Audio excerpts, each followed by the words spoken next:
반갑습니다. 금리 상승기에 집값이 상승하는 이유에 대해서 알아보도록 하겠습니다. 5성급 호텔, 6성급 호텔의 최고의 인류 요리사가 호텔을 나와서 개인 사업을 한다. 개인 음식점을 했을 때 대부분 다 망한다고 합니다. 너무나 음식을 맛있게 하는데 왜 자기가 하는 음식점은 망하게 될까요? 여기서 우리가 알 수 있는 것은 음식을 맛있게 하는 것과 사업을 하는 것, 장사를 하는 것은 다른 영역이라는 것입니다. 그래서 우리가 전혀 다른 영역을 가지고 우리는 봐야 되는데 막상 음식을 아무리 맛있게 하는 것과 비즈니스 하는 것, 사업을 하는 것은 전혀 다른 영역이라는 것을 알 수가 있는 겁니다. 그래서 사업을 한다. 음식점이 번성한다는 것은 단지 음식을 맛있게 한다는 이유만으로 성공을 하는 것은 아니다. 사업은 사업으로 접근해야 되고 음식을 맛있게 하는 것, 집에서 음식을 맛있게 하는 것은 음식을 맛있게 하는 방법으로 접근해야 되는 겁니다. 그래서 맛있는 음식이 항상 음식점을 사업에 성공하는 요인은 아니라는 것이죠. 그래서 우리는 이러한 사회적으로 일어나는 경제적으로 일어나는 본질적인 가치를 본질적인 이런 부분들을 정확히 꿰뚫어야 됩니다. 금리 상승기에 집값이 왜 자꾸 올라갑니까? 이 부분들을 우리가 봐셔야 되는데 여기는 짐바브웨부라는 곳인데 여기가 달걀을 하나 사는데 100억이 줘야 된다고 합니다. 달걀 하나 값이 10억 배가 올랐다고 합니다. 10억 배. 독일에 보시면은 1차 대전 이후에 달걀 값이 10억 배가 올랐습니다. 달걀값. 초인플레이션. 그래서 우리는 여기서 우리가 본질적으로 보셔야 될 내용이 무엇이냐면은 이 달걀 사례를 잘 보셔야 됩니다. 달걀. 이 계란. 이 계란이 주는 교훈이 있습니다. 물가가 이렇게 올라갑니다. 집값이 올라가요. 물가가 올라가고 계란값이 올라가고 집값이 올라가는 이유가 있는데 이 이유 중에 우리는 크게 두 가지를 보셔야 됩니다. 인플레가 나타나죠. 왜 인플레가 나타나는지 모르고 지금 이 본질적인 가치를 모르고 접근하신 분들이 많은데 이 인플레가 나타나는 이유 중에 하나가 수요가 견인하는 인플레가 있습니다. 수요. 이 수요가 견인하는 인플레가 무엇입니까? 경기가 좋아지고 혹은 임금이 늘어나고 고용이 증대되고 소비가 증대되고 되는 효과들로 의해서 나타나는 인플레가 수요 견인 인플레가 되겠죠. 이것은 우리가 충분히 예상이 됩니다. 그리고 이런 인플레가 나타나는 것들을 금리 인상을 통해서 통제가 된다는 겁니다. 금리 인상을 통해서. 그런데 지금 나타나는 인플레는 무엇이냐? 지금은 왜 지금 농산물 값이 올라가고 달걀 값이 올라가고 여러분들 대파 값이 1,000원에 한 단위는 한 대파 값이 왜 5,000원, 6,000원 하게 됐습니까? 여러분들 보시는 집값들이 왜 올라갔습니까? 이것이 무엇입니까? 통화가 견인하는 인플레이션입니다. 통화 견인. 통화를 찍어내서 나타나는 인플레이션은 금리 인상을 해봐야 의미가 없습니다. 이게 금리 인상이 효과가 없다는 겁니다. 여러분들 이 부분들을 잘 보셔야 됩니다. 그래서 두 가지를 우리가 본질적인 것들을 찾아내야 된다. 그래서 이 부분들을 대한민국 최초로 제 혼자 하고 있는 겁니다. 아무도 이런 얘기를 안 해줍니다. 단지 물가가 올라가기 때문에 금리 인상을 한다. 집값이 올라가기 때문에 금리 인상을 하면은 집값이 폭락한다. 이렇게 얘기하는 아주 1차원적인 사고방식을 하는데 그것은 수요가 견인됐을 때에 인플레가 나타나는 효과가 됐을 때 금리 인상을 시켰을 때 이런 부분들이 잡을 수가 있는 거지. 지금과 같은 통화량이 팽창하고 통화 가치, 화폐 가치가 떨어지는 상황에서의 금리 인상은 아무 효과가 없다는 부분들을 여러분들이 잘 보셔야 되고 그리고 마찬가지입니다. 미국 같은 경우는 마찬가지죠. 내셔널 커런시 이거 계속 말씀드린 겁니다. 미국입니다. 1980년대부터 통화가 급격하게 팽창을 했죠. 이때부터 무엇이 달라졌습니까? 1980년대 이후부터 저축의 시대에서부터 금리는 그대로고 임금은 안 올라가죠. 저축의 시대에서 이제 투자의 시대가 됐습니다. 이 투자의 시대가 나타나면서 나타나는 효과가 무엇입니까? 결정적으로 하나가 무엇입니까? 금리와 연관이 없어진다는 겁니다. 금리와 연관. 이 금리라는 부분들이 연관이 없다. 왜 금리라는 연관이 없냐? 금리가 올라간다는 부분들을 투자자들은 어떻게 인식하냐? 경기가 회복된다는 인식으로 시그널로 인식을 한다는 겁니다. 거기서 투자가 더 들어가는 겁니다. 그리고 금리를 하락시킨다. 금리를 다운시킨다는 얘기가 들린다는 거 하는 것은 금리 경제가 안 좋아진다는 걸로 시그널로 판단하고 있다는 겁니다. 우리는 단순히 저축을 하는 것이 아니죠. 왜? 저축을 해봐야 올라가는 인플레이션을 못 따라가니까 올라가는 집값을 못 따라가기 때문에 저축을 하지 않는다는 겁니다. 이제 투자의 시대인데 이 투자의 지표는 무엇이냐는 겁니다. 불확실성에 기초한 투자가 확실성으로 바뀔 때 내 지갑에서 과감하게 투자를 한다는 겁니다. 이 증표가 무엇이냐? 금리였습니다. 금리. 그래서 이것은 상반되게 지금 나타나게 효과가 되고, 미국 같은 경우는 1980년대부터고 우리나라는 언제부터 저축의 시대에서 저금리가 시작되는 투자 시대로 넘어갔습니까? 2000년대부터죠. 2000년대부터 나타나는 효과들을 보시면은 명확하게 알 수가 있습니다. 금리가 계속 조금 올라갔어요. 언제까지 올라갔습니까? 2008년도까지. 금리 추이 보시기 바랍니다. 대출금리 빨간색, 회색, 수신금리죠. 은행에서 받는 수신금리고, 그 다음 기준금리죠. 그런데 이 금리가 어떻게 됐습니까? 7% 후반까지 올라갔습니다. 7% 후반. 대출금리가. 그런데 집값이 여기서 계속 올라갔어요. 집값이. 고공행진을 찍었습니다. 그런데 이 집값이 고공행진을 마무리 지었을 때가 언제입니까? 혹은 경기가 마무리 지었을 때가 언제예요? 경기 꼭지. 금리가 더 이상 오르지 못할 때가 금리 꼭지가 됐다는 겁니다. 경기 꼭지가. 그래서 금리가 더 오르지 못한다는 상황이 되면은 경기는 이제 하락할 것이라고 예측을 하게 되는 부분이 여기서 나타나는 거죠. 그리고 금리가 여기서 가장 많이 떨어졌던 시기가 언제였습니까? 이게 2009년도부터입니다. 2009년도부터 2013년도. 2013년도가 금리가 급격하게 떨어진 시기였는데 이때 어떻게 됐습니까? 집값 폭락했습니다. 맞죠? 서울 집값에서 반토막 났습니다. 재건축 단지.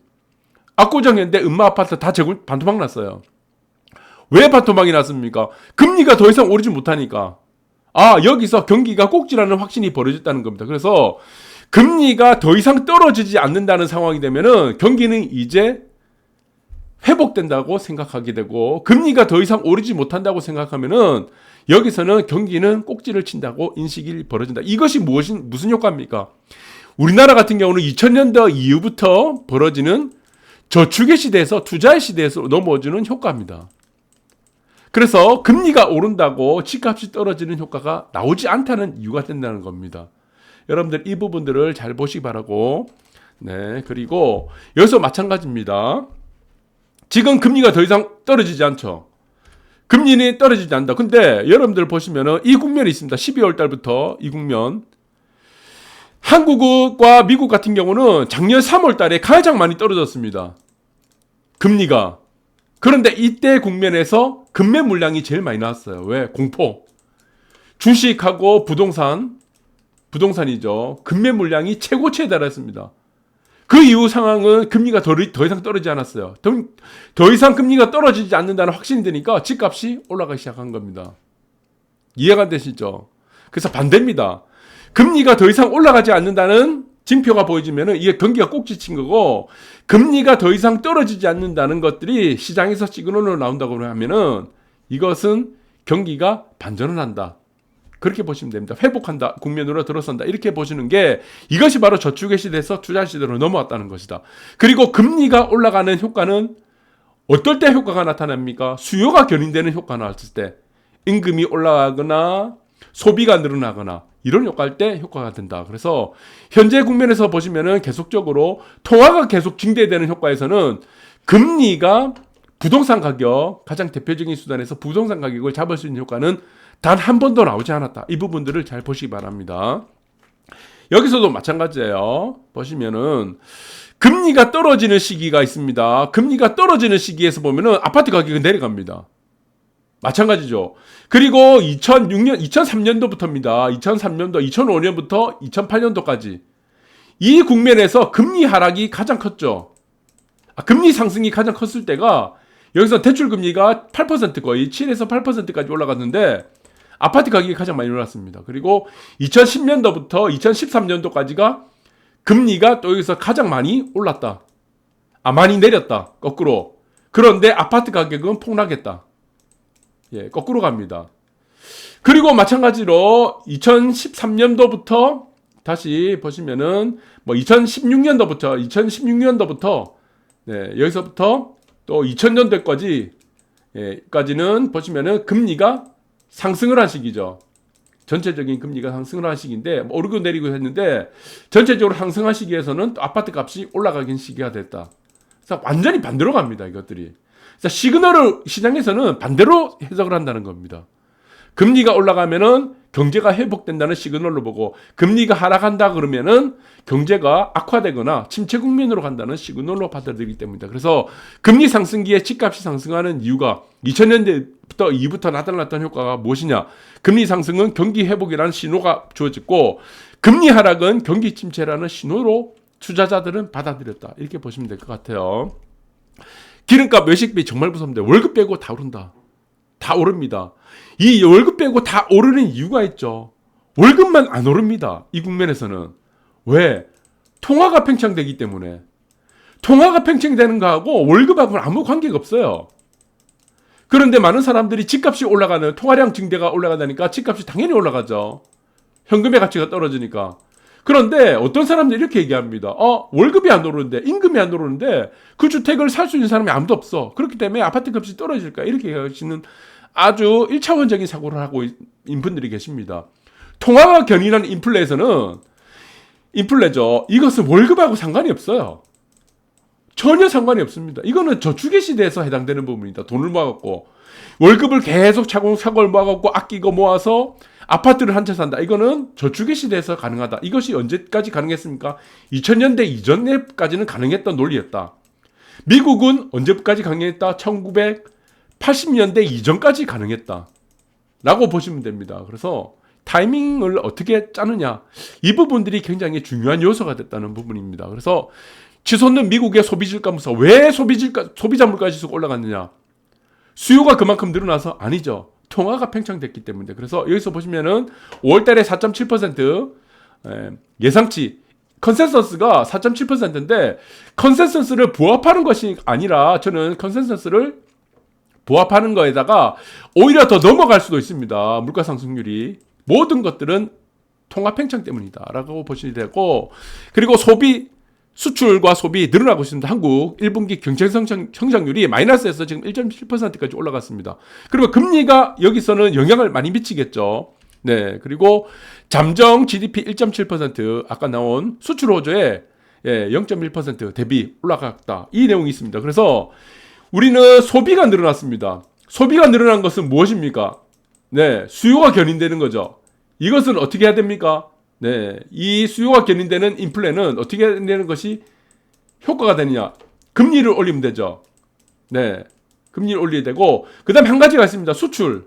아까 소비와 수출이 회복된다고 했죠. 수출이 늘어나면 어떻게 됩니까? 네, 지금 한 나라의 자국에, 네, 지금 보시면은 외환이 유입됩니다. 외환이 유입되면 어떻게 됩니까? 금리를 올려야 됩니다. 이것은 반대로 됩니다. 금리를 내려야 됩니다. 이것은. 왜 내려야 됩니까? 네. 금리를 올리게 되면은 자국으로 화폐가 유입됩니다. 그런데 소비까지 증대되는 상태에서 금리가 또 자국으로 수출이 되면은 경상수지 숫자, 무역수지 흑자가 되면은 돈들이 계속 달러들이 들어옵니다. 그렇게 되면은 어떻습니까?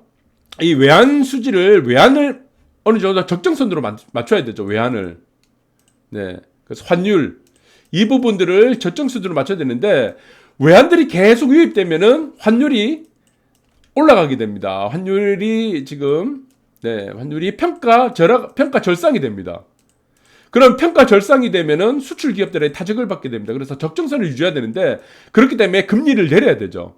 금리를 올리게 되면은 이자율이 높아가니까 사람들이 더 높은 금리로 투자를 하게 되겠죠. 저금을 하러 갈 겁니다. 예금을 하러. 그러니까 금리를 낮춰가지고 외환을 적정 수준으로 유지시킨다. 그래서 양극의 칼이가 됩니다. 소비가 늘어나게 되기 때문에 금리를 올리게 되고 또 수출이 늘어나게 되면 어떻게 된다? 금리를 내려야 된다. 그래서 일본 같은 경우는 보시면은 무역 수지가 어마어마한 흑자를 계속 기록했죠.